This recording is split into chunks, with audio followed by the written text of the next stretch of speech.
the Franklin County Schools Chromebook 101 for families and community. This webinar will help you familiarize yourself with Chromebooks that we use within the district and just to be able to help your child.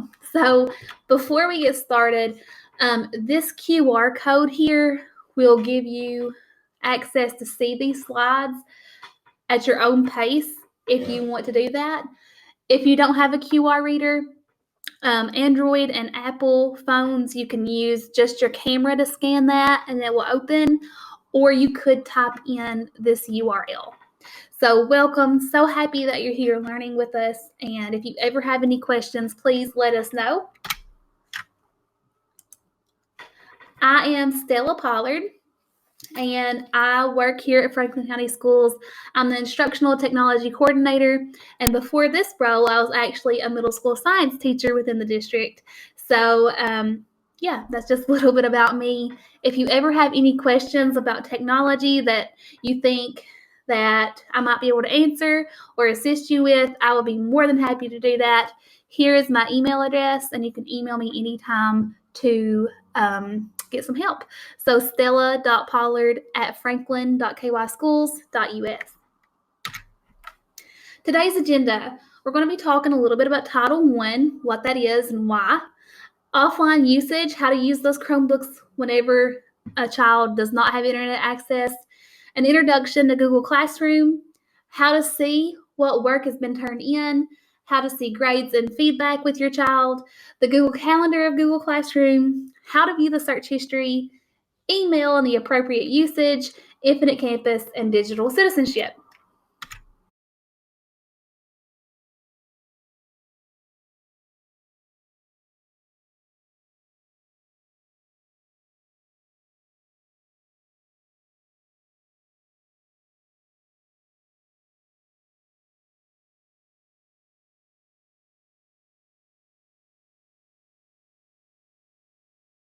Chromebooks can be used offline, and I have included a little video here that will show you. So I'm just going to play that for now.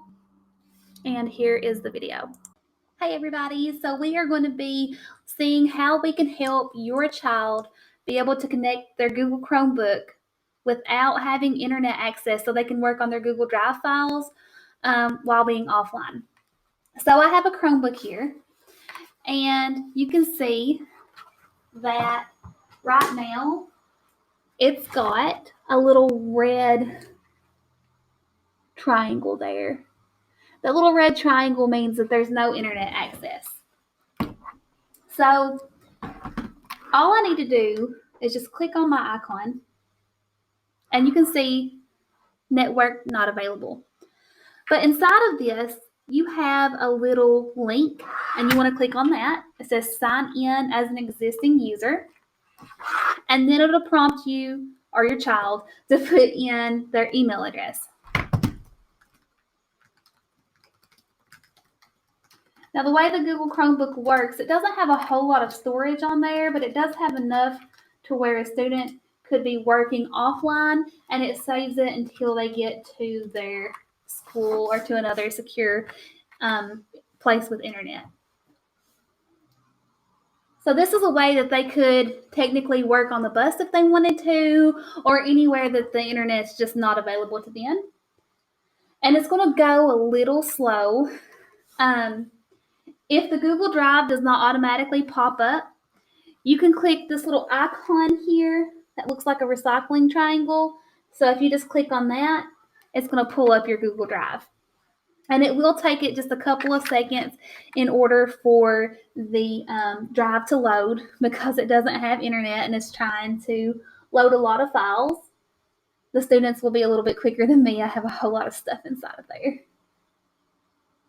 You can see that my icons are slowly starting to come to life here. I have my folders and my little drive menu. So I'm going to find a file. I'm just looking through my drive for something that I can open here. And I just want to double click on, if I was a student, that would probably be an assignment that I wanted to work on, and it will open that up. Now, even though I'm still offline, You can see my little triangle there with my icon empty, which means no internet connection. I can still go in and edit that file, and it's going to save it until I get to a secure internet network.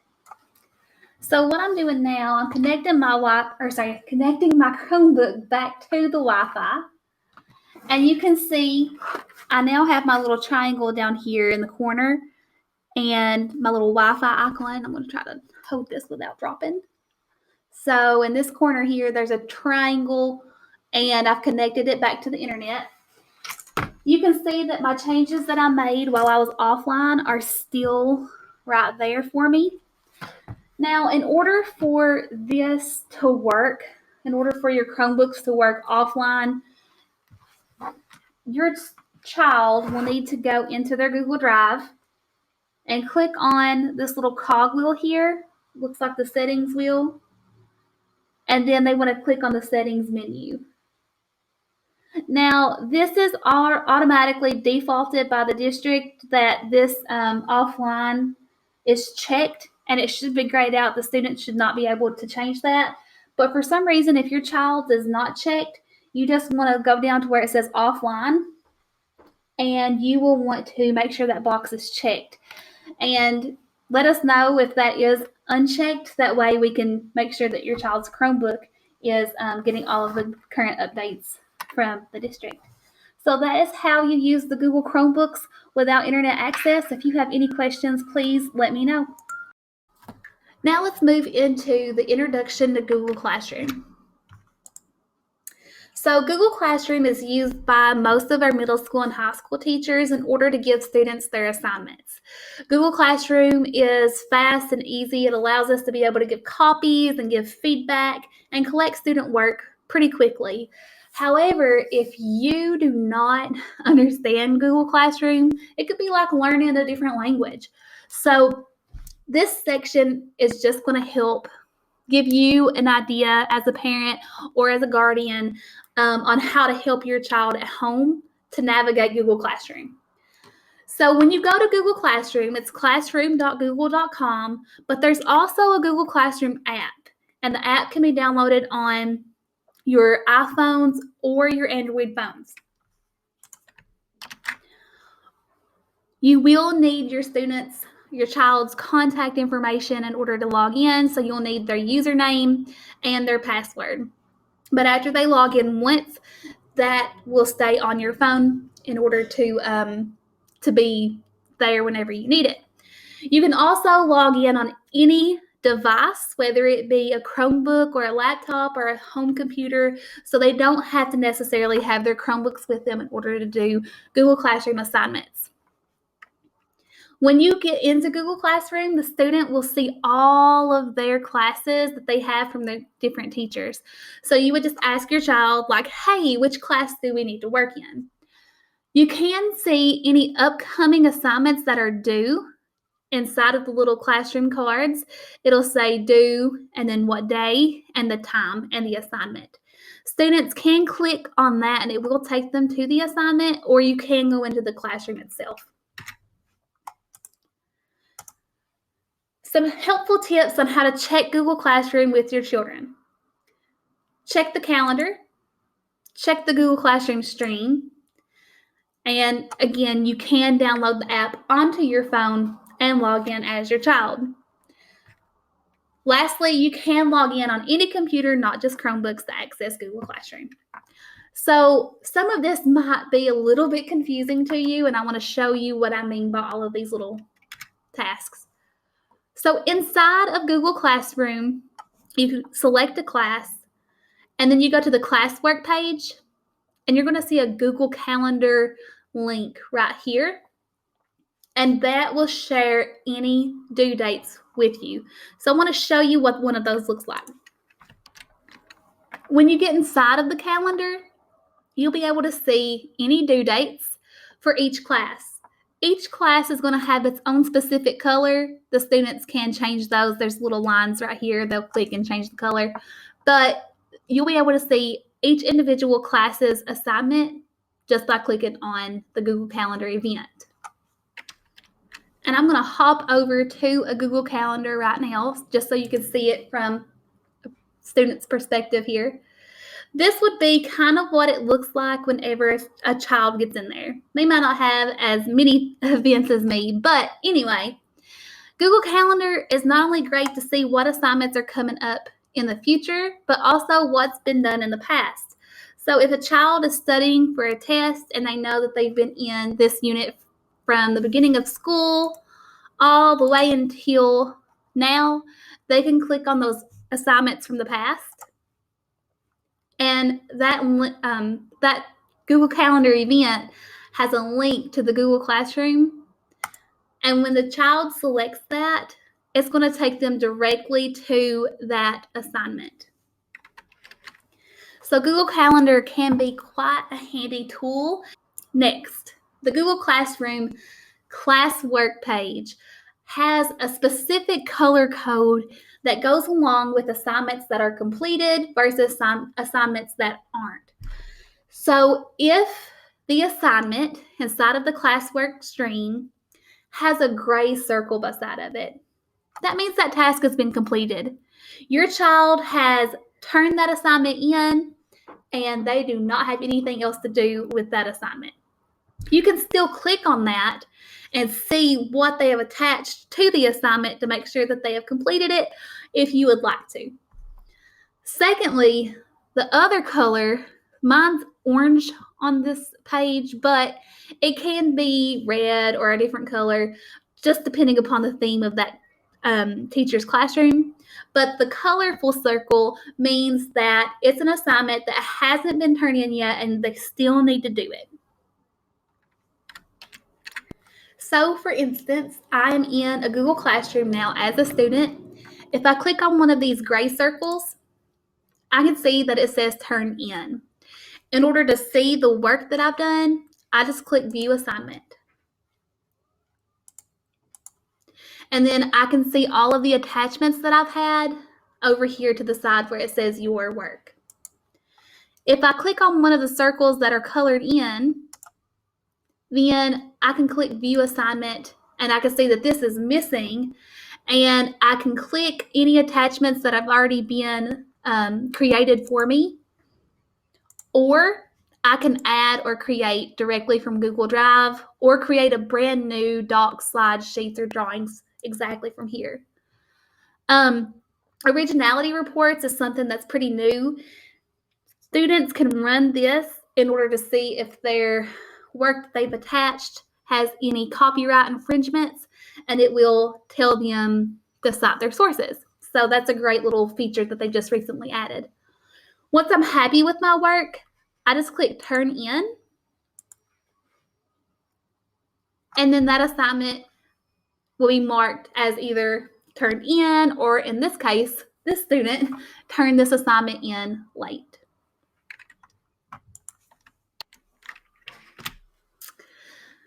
The view your work section inside of the classwork page, there's a link there that says view your work, and that's going to give you a little window to see any assignments that have been turned in, returned with grade, or that are missing. So you and your child can click assign and see anything that's been assigned to them, anything that's missing, and then anything that's been graded. So that was a basic overview of the Google Classroom. And in that section, we talked about how to check the calendar, checking the Google Classroom stream, how you can download the app onto your phone, and how to log into any computer. We also talked about how to check classwork and how to see for missing assignments. The next topic that we'll talk about is called Guardian Summaries.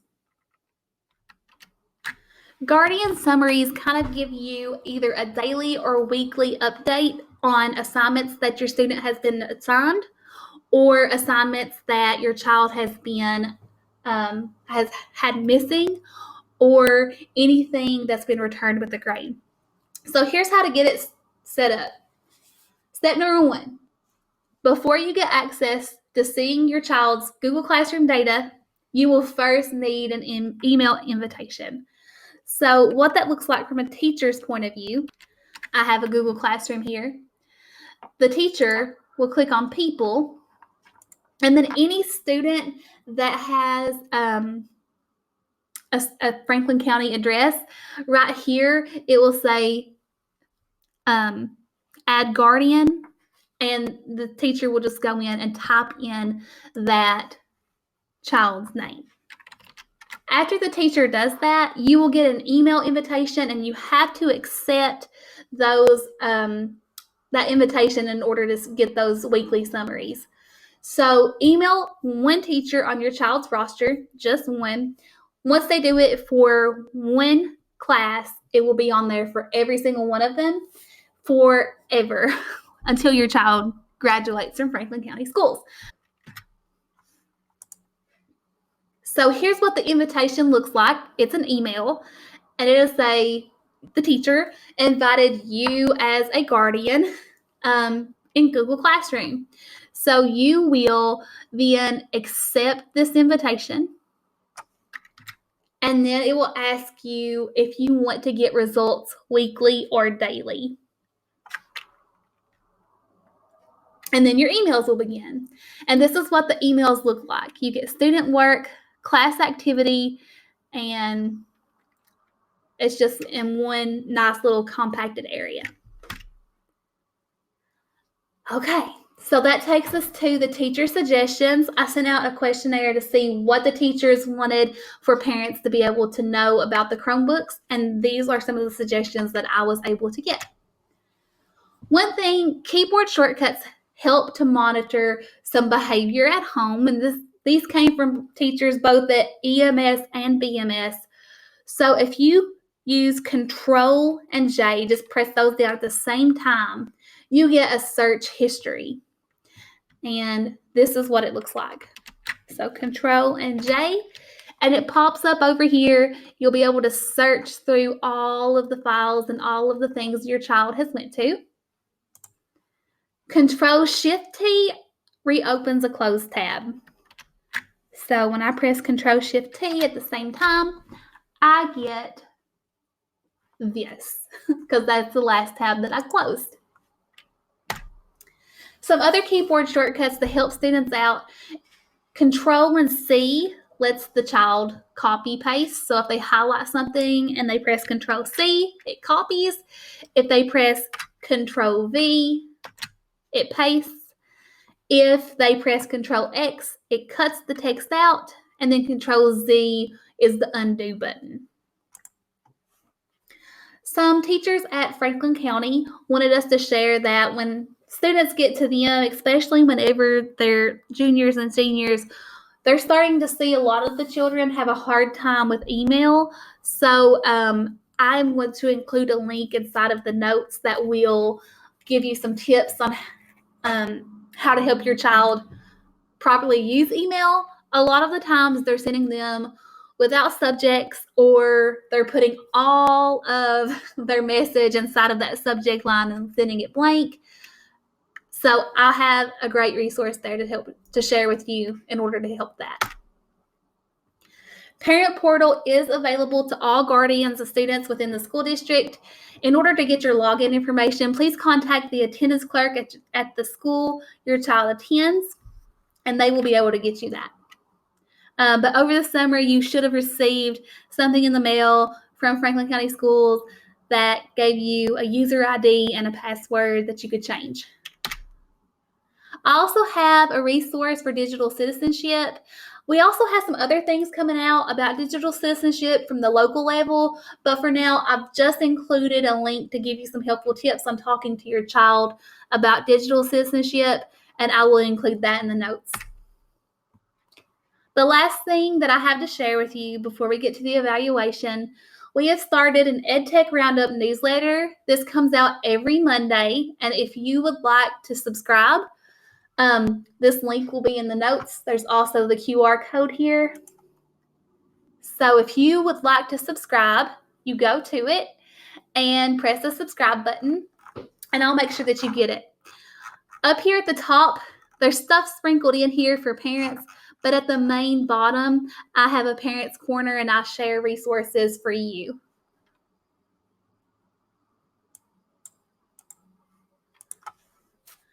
Okay, and that brings us to our feedback.